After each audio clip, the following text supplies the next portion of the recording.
ao afirmar então que o ato abortivo de forma nenhuma interrompe as ligações espírito a espírito, isso quer dizer que mesmo eliminando-se do organismo da mãe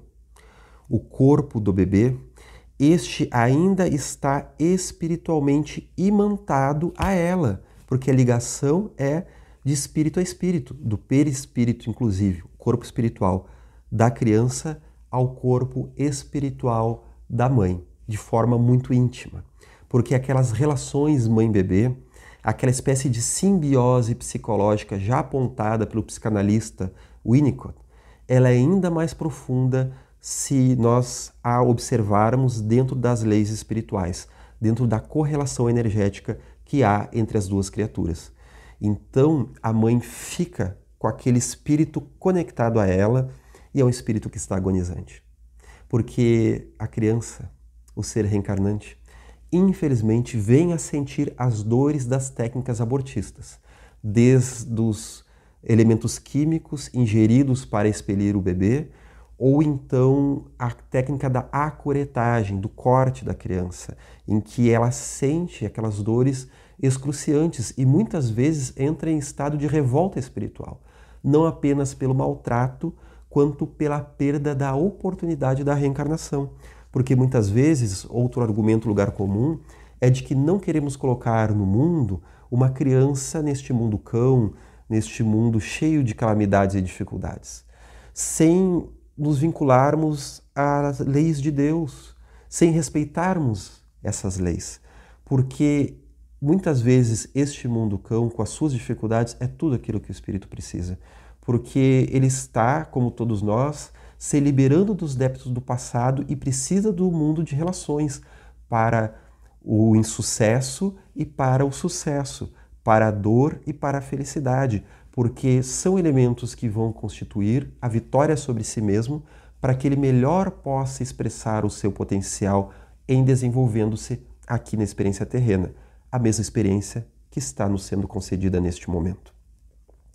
E no momento que ela nos fala que há essa persistência psíquica, então, essa frustração do insucesso que termina por lesar a aparelhagem genital da mulher, nós podemos encontrar o melhor exemplo em André Luiz, em que ele vai nos trazer aquele fenômeno do bebê abortado que, revoltado, se conecta ao coração da mãe, lhe constringindo, gerando então um problema cardiovascular. Não por acaso é muito estudado na Itália a síndrome pós-aborto, PAS, Post-Abortion Syndrome, que vai falar justamente numa série de sintomas muito sérios que tem acometido a todas as mulheres que têm passado por essa experiência tão dolorosa, impostas a si mesmas ou impostas por outras pessoas. Porque o aborto vai gerar, na grande maioria dos casos, síndromes depressivas, processos de drogadição, de alcoolismo, altos índices de suicídio, câncer de mama e questões cardiovasculares que estão sendo estudadas, então, nessas clínicas. E pouco se fala no Brasil sobre a síndrome pós-aborto, que é muito desafiadora em se entender todas as correlações. Seguindo o texto da mentora, outro sim, em estado de desespero, por sentir-se impedido de completar o ciclo da vida, o espírito estabelece processos de obsessão, que se complicam culminando por alienar-se a mulher de consciência culpada, formando quadros depressivos e outros em que a loucura e o suicídio tornam-se portas de libertação mentirosa.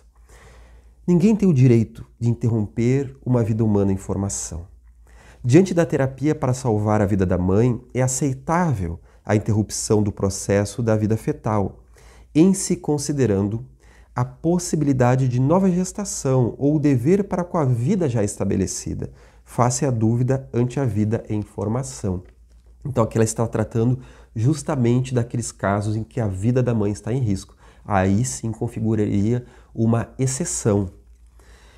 Quando qualquer crime seja tornado um comportamento legal, jamais se enquadrará nos processos morais das leis soberanas que sustentam o universo em nome de Deus. Então a questão não é se as leis humanas tratam como crime ou não. Isso não deixa de ser um crime às leis de Deus, conforme nos adiantam os espíritos que se manifestam em todos os cantos, através da chamada universalidade do ensino, que foi um método criado por Kardec para se verificar a autenticidade das evidências, dos fatos e dos ensinamentos trazidos pelos espíritos. Porque uma verdade no mundo espiritual, ela precisa aparecer em diferentes manifestações em muitos lugares do mundo para que possa ser considerada como uma comunicação séria. E os espíritos então vêm nos falar dessa fenomenologia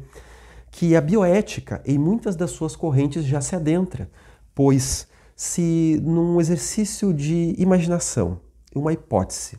pudéssemos aqui imaginar que uma pedra fosse auscultada com os aparelhos então do estetoscópio ou então outros de imagem, e ali se pudesse captar naquela pedra um batimento cardíaco, naquele objeto inanimado se percebesse multiplicação celular que vai se complexificando e se desenvolvendo, diante dessa nossa historieta fantasiosa, estaríamos lidando com uma revolução da ciência, porque não seria então um ser inanimado, em plena multiplicação celular, com sistema cardíaco, sistema digestivo formado, como é um feto na 14ª semana, então não se trataria de não vida, mas sim de vida. O que dirá então do feto? Que quando é desejado, tem nome, é almejado pela família, se busca todos os métodos para a preservação daquela vida recém-iniciante. Mas quando não é desejado, a lei humana e essa ética ainda muito atrapalhada dos nossos dias de hoje se dá o direito de considerar que ali então a vida não se iniciou, como muitas vezes se considera de forma falaciosa aquelas correntes que vêm buscar a entender que o ser é só aquele que constitui então uma trajetória, uma biografia já estabelecida, tentando assim se justificar o método vil do aborto por inúmeros motivos, alguns até mesmo mercadológicos, diante de uma espécie da medicina. Mas sempre na nossa vida humana estaremos diante das grandes questões que se referem à vida e à morte. Meus irmãos, não podemos abandonar a nossa humanidade nos asselvajando, sabendo que isso é um processo que ocorre em termos psicológicos quando um lado frio nos toma o ser. Vejamos os campos de concentração como Auschwitz durante a Alemanha nazista, aonde os judeus eram tratados como sub-humanos e também aqueles cientistas desumanos daquela época se deixaram levar pela falácia da eugenia. E não podemos agora nós estarmos fazendo uma eugenia nos dias contemporâneos com toda a instrução que já recebemos nos dias atuais e através de um olhar histórico mais aprimorado. Joana então completa o seu texto nos dizendo: diante do aborto, em delineamento, procura pensar em termos de amor e o amor te dirá qual a melhor atitude a tomar em relação ao filhinho em formação, conforme os teus genitores fizeram contigo, permitindo-te renascer.